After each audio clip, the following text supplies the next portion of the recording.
they had a draft, and Jimmy Stewart and I were the first to leave at the studios. And so there I was. I left MGM and had a year to do in the Army. It was 40, actually. And my father had a lot of juice in Boston, and I went to the draft board there instead of in California, got into the Yankee division, and there I was in Cape Cod, where we have a summer home, my brother and I, right by the bridge.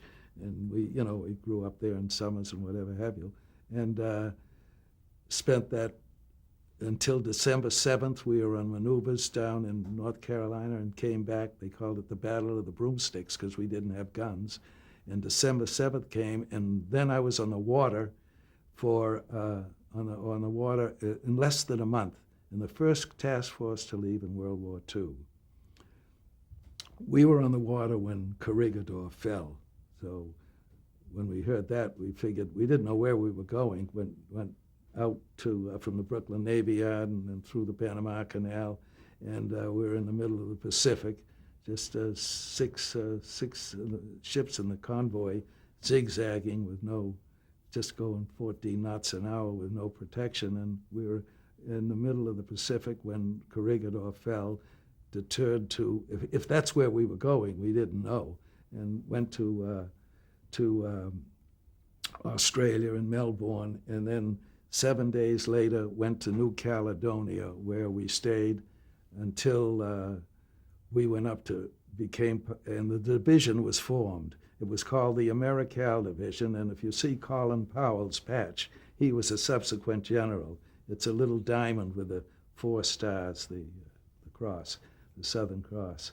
And then, taking you through those days, we went to Guadalcanal. We were attached to the 1st Marines.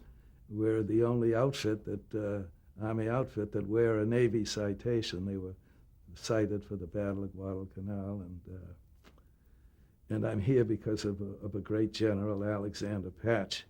Because when we got off and hit Lunga Lagoon, the Marines had been there quite some time, since August 7th. They were still there. But our General Alexander Patch, he was an artillery general, and we came in there, our division, and he took that jungle down tree by tree. And then this outfit of mine fought from Guadalcanal to Tokyo, 3.5 years, just under it. Tokyo Rose called us the orphans of the Pacific. But I got out from Bougainville after just 3 years and a month. I was lucky and got home because my outfit took heavy hits at Mindanao after going all those years. Yeah. Our slogan was the Golden Gate by 48. And that got me back home, and I'm back to the studio, and then I became they sent me out as a script supervisor, and that's where the story of MGM begins and my getting to be a director.